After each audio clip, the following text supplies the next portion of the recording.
Welcome back to Good Morning Idaho. All right, we've all been talking about it, right? Dale Dixon with the Better Business Bureau is here to talk about. Hello. What happened at Target? We know anyone who used a credit or a debit card there in the past month or so is worried. Yes. But you're saying don't panic, that you may not be liable for fraudulent charges and that sort of thing, exactly. Right? Okay. Yeah, 40 million people, 40 million credit cards. I call it seeing the light of day. We like to keep that credit card number hidden.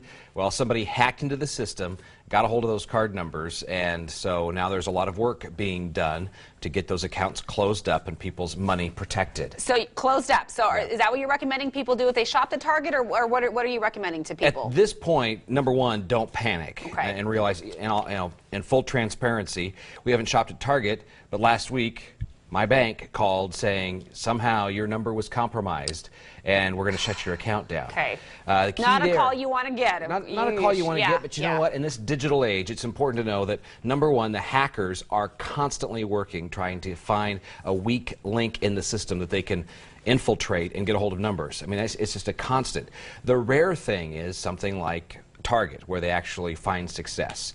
But it's important to know that they're always working. And so don't panic. We're recommending people watch those accounts very, very closely. Okay, so credit is one thing. Is there any difference with debit cards? Anything specific there? Yeah, with debit cards, you don't have as much protection as you do your credit card. And so if you used a debit card at all, it is important that you're constantly watching that account.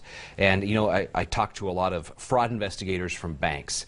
And I'll never forget the conversation I had with one fraud investigator. And I said, so how do you protect yourself? I mean, you see this day in and day out. What do you do? Right. Because, you know, it's pretty simple. I have a bowl of oatmeal every morning. And while I'm eating my oatmeal, I open up that laptop and I look at my bank accounts and I'm looking for anything that's out of the ordinary.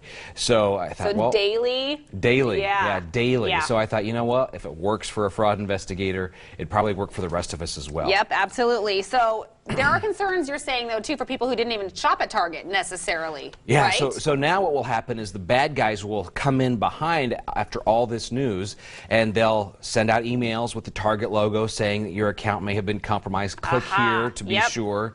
They will offer you some kind of protection from the fraudster for a price. They'll call you on the phone pretending to be Target. So it's important to realize that if your account was compromised, you will have been notified. But just like me, my bank didn't say, we need you to confirm your number, tell us who you are. Right. They just called and said, your account's been compromised, we're closing the account, you're going to have a new card here pretty soon.